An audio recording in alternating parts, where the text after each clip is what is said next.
Canada, the nicer, gentler country in North America, has seldom been in the news in Britain. Which is surprising, given the Queen on the banknotes and the long colonial history. British Columbia, anyone? Actually, Canada was for a long time content to be, well, a little bit boring as they got on with creating a prosperous society at ease with itself and with the world, unlike its behemoth neighbour to the south. Now that has undergone somewhat of a nasty change, wading into wars like Afghanistan, digging up mass graves of indigenous children, arresting at Donald Trump's insistence the daughter of the founder of Huawei on highly contentious charges. And now Prime Minister Trudeau has, like Theresa May before him, triggered an unnecessary general election, which he may very well not win, just like her. Joining us now is RT's correspondent, Alex Mihailovic. Alex, thanks for coming on board the Sputnik. If my thesis is correct, why did Canada change from being a popular, gentle kind of country into one that seems riven by quite deep controversies and playing, well, a controversial role in the world?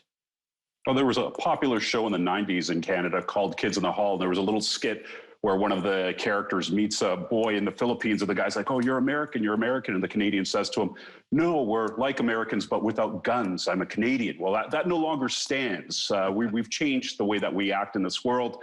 It's no longer Lester B. Pearson, which the Toronto airport is named after. Lester B. Pearson was one of the minds behind the blue helmets in the United Nations, the peacekeepers. Well, we decided to be more like Americans, where we started joining wars. We wanted to play a bigger part in NATO. We are barking back at countries that we have no reason to bark back at because we're much smaller dogs, such as China. So what does Canada want to do? It wants to flex muscles that it really does not have at this point in history, and most likely will never have. A lot of people in Canada do prefer the kinder, gentler nation that we used to be, the peacekeepers, the green-pushing tree huggers that we've been known to be around the world. But that is no longer, and that can be seen now with this latest election and the way Justin Trudeau, a liberal, like his father Pierre Elliott Trudeau, but a liberal who seems to want to have a lot more bites, and that's the way this nation is moving forward.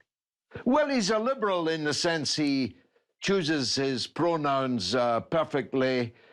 He uses the kind of politically correct language. But in fact, he's been far from liberal on the world stage. The China example that you give is quite extraordinary.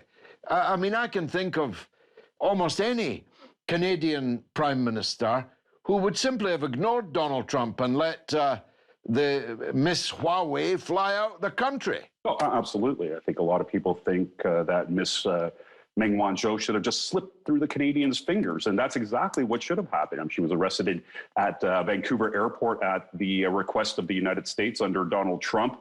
That was a huge mistake on the part of Canada in the respect that we got ourselves meddled into a battle between the United States and China, and it was just unnecessary to pull Canada into that battle, into the arena itself. So things like that. I mean, as you say, a liberal maybe by name, but I mean, we can go on to debate liberalism now, which we can do another day. I mean, that's something that's changed in its own right. But the way that we're seeing things play out in Canada is this sort of attempt to have some sort of power on the world stage, and which it actually did at one point as a peacekeeper, as a peace-loving nation. Now playing along with the other folks, playing around along with the Brits and playing along with the US and going to places like Afghanistan and engaging ourselves in places like Libya, which we know to this day was an absolute massive fiasco, and that Canada played actually a large part in that campaign. It's things like that. It's the things like that that have stained the name of Canada, and they've made us into a very different beast than we were just maybe 20 years ago. Now, can you tell us a bit more about his rivals? Because I do know that the Conservative has jumped on the anti-China bandwagon, so it does not make any difference to Trudeau. Who is the biggest threat to him? Well, the Conservatives are the biggest threat. What we're looking at is a center-left and a center-right party. So basically, two shades of the same thing. But the Conservatives traditionally have always pushed for Western Canada, which includes our oil sands or tar sands or whatever you want to call them. I prefer tar sands because that's actually what they are. This party right now under Mr. O'Toole, what they're pushing for is to go closer to the center, where they're more for LGBT rights than they ever have been in the past. We're talking about reconciliation with our Native people in Canada. They're also looking at, from an international perspective, along the lines of the Liberals. Not much is changing. When it comes to China, actually, Mr. O'Toole is asking to hit China harder, whatever that means for Canada to do. Not much of a dog in that race for me then, Alex. The Conservatives you describe as centre-right, the last time I was in Canada, after having been briefly banned from doing so, overturned by in a magisterial judgment by your courts, the Conservatives were far from centre-right. They were rabidly right. The Conservatives seemed to go into full neocon mode in Canada. Have they moved back a little? They've moved back a lot. And what you're talking about is Stephen Harper and his Conservatives.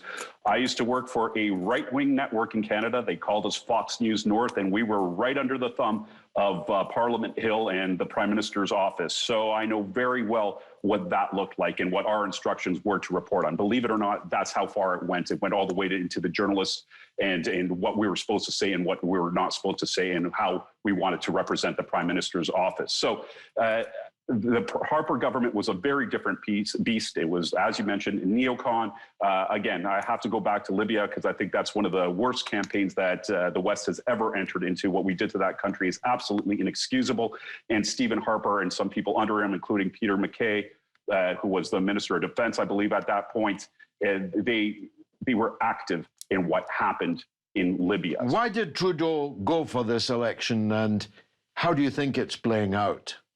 Well, it's not playing out very well. Trudeau went into this election believing that he's going to get a majority government because he currently holds a minority, which means that if he gets a majority, the Liberals can do pretty much whatever they like. Now, he thought going in that he had the Canadian public backing him because of the way that he approached COVID and the whole crisis in Canada. He forgot a couple of things along the way. The fact that before we did get the vaccines, the Canadian government gave millions of dollars to the big pharmaceutical companies so that we'd get vaccines first, and it didn't end up that way. Canada had to wait longer than a lot of nations to get things from Pfizer, Moderna, AstraZeneca, and anybody else for that matter.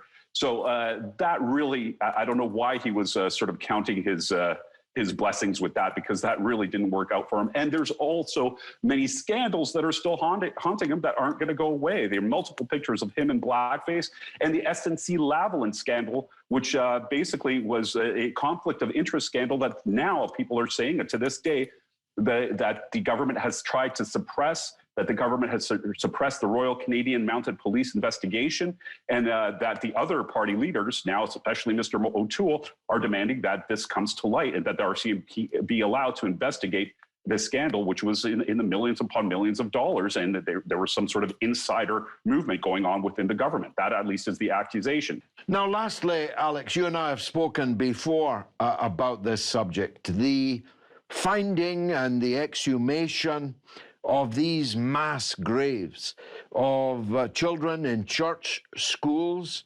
mainly Catholic schools, but other religions too. These children taken away from their parents, basically a deracination program to shake the nativeness out of them, turn them into down-home regular Canadians, and thousands of them ended up dead. Is anyone being held accountable for that? That whole story has basically been swept under the rug as much as it possibly could be swept under a rug. The only reason that we're hearing about it now is because Truth and Reconciliation Day, which was announced as a new holiday by the federal government back in June, is at the end of September on the 30th of September. But now we're seeing controversies with that as well. The province of Ontario, which the biggest city of Toronto and the capital of Canada, Ottawa, are both in, has chosen not to have a statutory holiday or not to follow the federal statutory holiday guidelines when it comes to Truth and Reconciliation Day. So the province of Ontario, people will be going to work as normal. And what the Native community is saying is that this day was meant to be a day that people could gather together, that there could be ceremonies that nationally from coast to coast to respect the Native communities and to think about what has been done to these Native communities. Well, the Conservative government in Ontario has chosen not to go in that direction. So yes, banks and federal and our provincial offices or federal offices will be closed. Again, we're looking at the same old, same old. The respect is not being given to these people that needs to be given. I have worked on this story for over a decade. I've been to places where the residential schools once stood. It is disturbing to be there to this day. It is like walking into an old war zone. You know something was wrong on that soil. You know that somebody was hurt. You know that some people went through pain. And that pain lasts to this day. There are survivors, many of them from the residential school system, that are alive and that are well in every single way except psychologically because of what happened to them during that time. So this is not something that should be ever forgotten in Canada. And yes, it's popping up on the election trail, but it is not being given the attention that it should be. It should be a priority in this nation, not something that's pushed aside to third or fourth, fifth level. We haven't heard from the palace. Of course, a lot of this happened when Britain was more directly involved in Canadian affairs than perhaps it is now.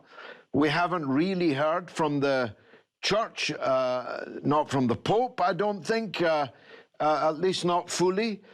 Is no one taking responsibility and blame? Nobody wants to take responsibility from this. Everybody wants to pass the buck over to somebody else. So is it the church? Is it the federal government? Is it the Commonwealth, our old masters in London? It's everybody. It's everybody. And everybody should be taking responsibility. For some reason, Canadians are left to feel this a sense of guilt, while many of them were either not born or didn't even live in this country at the time, the newly immigrated people to Canada. So it really is, it's a situation where somebody needs to take responsibility for what happened. And at this point, it has to be the federal government. We're not expecting too much to come from the Vatican because Canada doesn't control the Vatican, but the federal government is the Canadian federal government, and there's definitely a demand by the wider population that something be done, that this be recognized for what it was. Alex Mihailovic, thanks for joining us on board the Sputnik. Thank you.